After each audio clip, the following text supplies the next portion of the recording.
Boa noite, irmãos da paz. Mais uma célula, mais uma oportunidade para estarmos aprendendo a palavra do Senhor e que a palavra dessa noite venha a nos ativar nossa fé, ativar sonhos que estão ali paradinhos, que venha realmente trazer uma palavra de esperança para o nosso futuro. Amém? Em primeiro lugar, quando a gente fala de bom futuro, o que significa isso para você? O que você projeta como um bom futuro? Quais são os sonhos para esse bom futuro? Quais são as expectativas que você tem para você, para sua família? Pensa e daqui a pouco vamos falar sobre isso. E para que isso seja possível, hoje nós vamos apresentar a vocês 3 passos, 3 conselhos para termos um bom futuro. E falando em conselho, quem é que nunca recebeu um conselho errado? Quem nunca deu um conselho errado? Em algumas vezes, algumas pessoas, amigos que estão ao nosso redor, quando olham a circunstância que nós estamos, acabam nos aconselhando, nos dando direção para que aquele problema se acabe, para que aquilo tudo se resolva.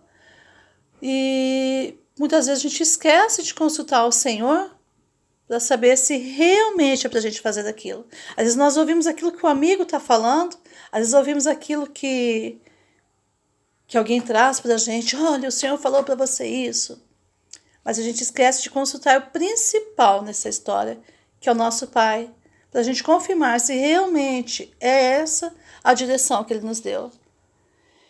Eu já fui enrolada nessa situação, viu? Já recebi conselho errado, já dei conselho errado, mas hoje o Senhor quer nos mostrar que eu não fui a única. Eu acredito que alguns de vocês também já passou por essa situação e teve mais gente que passou por isso. Quer ver? Nós vamos ler no livro de Jeremias 28:11. Está escrito assim: E na presença de todo o povo disse o seguinte: O Senhor Deus disse que é assim que ele vai quebrar a canga que o rei Nabucodonosor pôs no pescoço de todas as nações. Ele fará isso dentro de 2 anos. Então eu fui embora. Se a gente ler esse texto inteiro, lá no início, lá no fim, a gente vai ver que não é exatamente aquilo que aparenta ser que está escrito aqui. Aqui está uma notícia boa, algo bom para o povo, que Ananias estava trazendo naquele momento, algo que o povo realmente queria ouvir. E naquela situação, era Jeremias de um lado, que profetizava algo que o povo não queria, que era o conserto, e do outro lado vinha Ananias e falava, profetizava algo em nome do Senhor também, que o Senhor era o livramento, que ia fazer aquilo que o povo tanto esperava. Então, 2 situações totalmente diferentes e uma única verdade. Se a gente ler o texto todo, a gente vai ver quem é que estava com a verdade. Aqui está o resultado Desculpa. A gente vai ler, vai lendo o texto todo, a gente vai vendo quem estava com a verdade. E aí a gente vê que nós somos enganados quando nós deixamos de buscar ao Senhor, quando nós deixamos de buscar nele a nossa resposta. Não que uma outra pessoa não possa nos dar conselhos bons, pode. A palavra fala sobre isso também, que nós devemos ser suporte, que nós devemos nos ajudar, mas a gente tem que saber primeiro, depois daquele conselho que nós recebemos, realmente foi o Senhor que falou comigo, realmente isso é o correto? Não é só, isso aqui é uma solução para o meu problema, é a resposta que eu precisava. Mas a resposta que você precisava é o correto? Então hoje a gente vai ver exatamente isso. E aí eu vou te fazer uma pergunta. Quando nós começamos o ano, nós só projetamos coisas boas, né? A gente projeta saúde, que a gente vai se dar bem no nosso emprego, só coisa boa. Ninguém, eu acho, né? Que ninguém começa o ano profetizando maldições na sua vida. Esse ano é o ano que eu vou ficar doente, esse ano é o ano que eu vou ficar desempregado, esse ano é isso. Não acredito que alguém faça isso.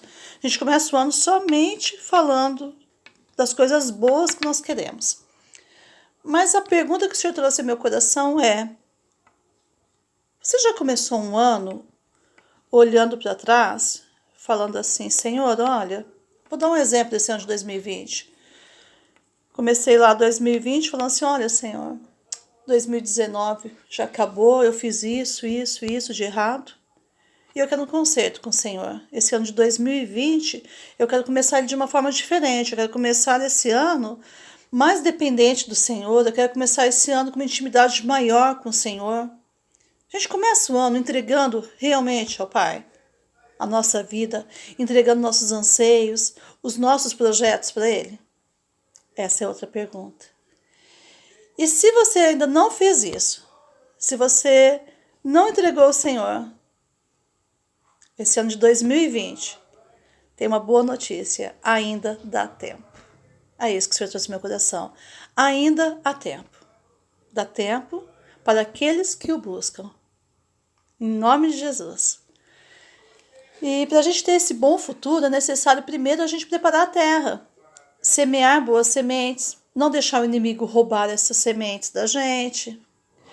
Não podemos deixar ele tirar o foco das promessas que o Senhor fez para a gente. Nós não podemos olhar para a circunstância que estamos hoje e deixar que a circunstância mude o nosso foco, os nossos sonhos no Senhor. Nós não podemos deixar que a circunstância que o país está atravessando mude a minha relação com o Senhor. Aliás, pode mudar sim, mas para uma coisa boa. Mas não posso deixar que a circunstância me abale o suficiente para eu sair da presença do Senhor, para eu querer procurar no mundo respostas. A minha resposta tem que vir do Senhor, a minha segurança tem que vir do Senhor. A circunstância não pode abalar a minha relação com meu Pai. Amém? E nós precisamos olhar além dessa circunstância, ver a oportunidade que Deus está nos dando para termos um conserto real e significativo com Ele. Às vezes nós vamos ouvir do Senhor coisas que naquele momento desagradam o nosso coração. Porém, se nós formos obedientes e pacientes lá na frente, nós vamos olhar para trás e vamos agradecer ao Senhor por aquilo que Ele fez na nossa vida.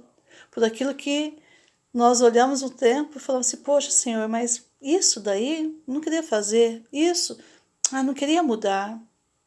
Basta você ser obediente, entregar ao Senhor. E tudo vai dar certo. Nós temos que dar ouvido ao que o Senhor nos pede, não o que a carne quer. Nós temos que dar ouvido ao que agrada o coração do Senhor. Por isso, o primeiro conselho dessa noite é: faça as escolhas certas. Nós vamos ler o texto agora de Deuteronômio 30:19. Deuteronômio 30:19 está escrito assim: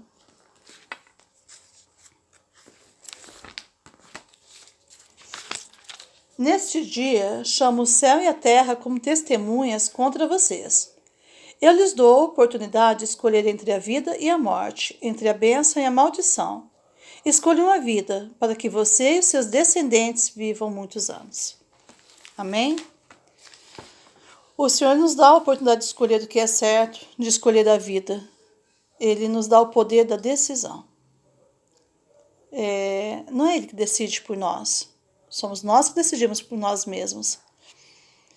E se dependesse de Deus para essas decisões, nosso futuro sempre seria bom. Indiferente da circunstância que o mundo está, para Ele o que importa é como nós estamos nele. Então, faça sempre a escolha certa. O segundo conselho é: plante boas sementes. Gálatas 6, 7, 8. Está escrito assim, Gálatas 6, no 7 e 8. Não se enganem, ninguém zomba de Deus. O que uma pessoa plantar, é isso mesmo que ela colherá. Se plantar no terreno da sua natureza humana, desse terreno colherá a morte. Porém, se plantar no terreno do Espírito de Deus, desse terreno colherá a vida eterna. Esse daqui, então, segundo conselho, plante boas sementes. No texto já está dizendo porque que do Senhor, em primeiro lugar, a gente não tem que duvidar, não tem que escarnecer. Deus não se deixa escarnecer. Porque tudo que o homem semear, ele também ceifará. Ou seja, a futura colheita depende do que eu estou semeando hoje. A qualidade do meu futuro é determinada pela qualidade da minha semente. No versículo 8 diz que o que semeia na sua carne, da carne ceifará a corrupção. Mas o que semeia no Espírito, do Espírito ceifará a vida eterna. Se nós já sabemos de tudo isso, então eu tenho certeza que o que eu plantar eu vou colher. Portanto, nós temos que vigiar para sabermos o que estamos plantando, para sabermos o que nós vamos colher amanhã. Cuidado, plante apenas coisas boas. Terceiro conselho, deixe Deus guiar a sua vida, completamente.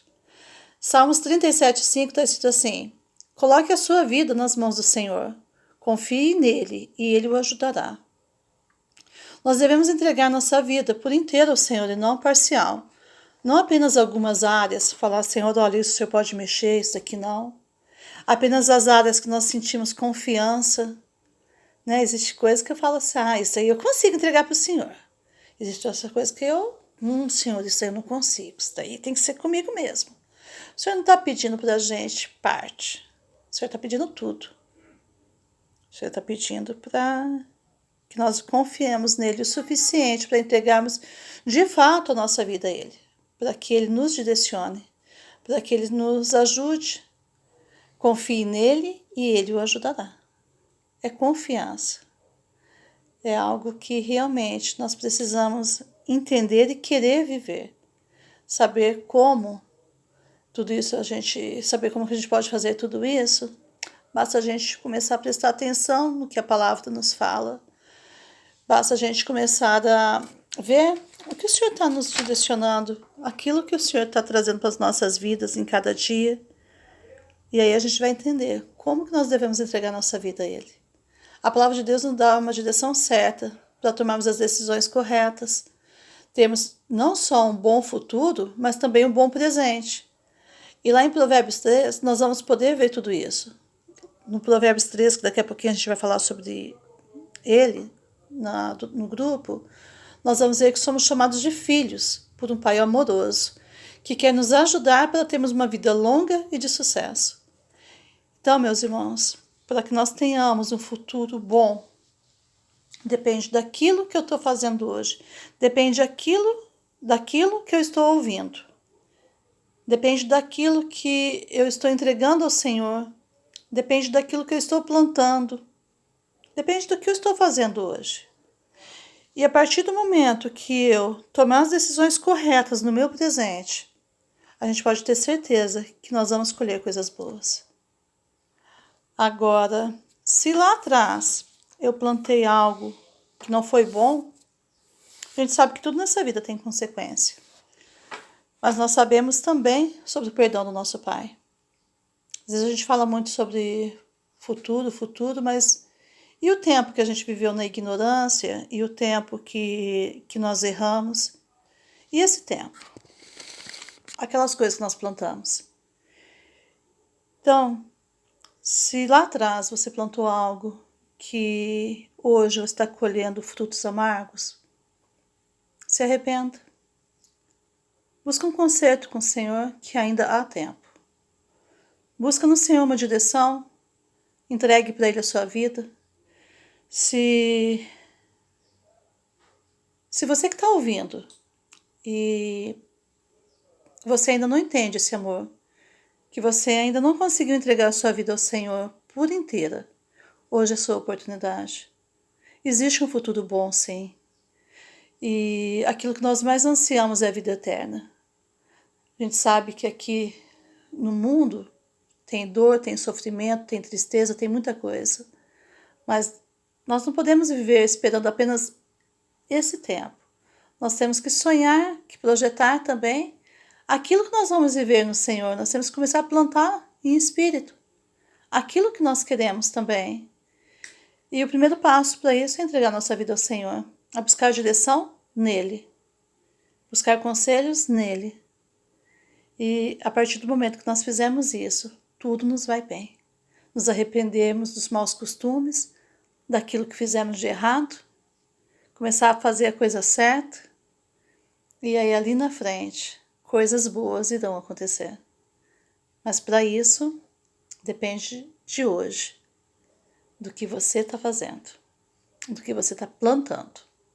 Então, que nós possamos plantar o amor, que nós possamos plantar a paz, que nós possamos plantar coisas boas na vida dos nossos filhos, darmos bons conselhos, boas direções para eles, todas dentro da palavra, e que nós possamos viver a palavra de uma forma verdadeira, não da boca para fora, mas do coração para fora. Em nome de Jesus. Beijo, até daqui a pouquinho.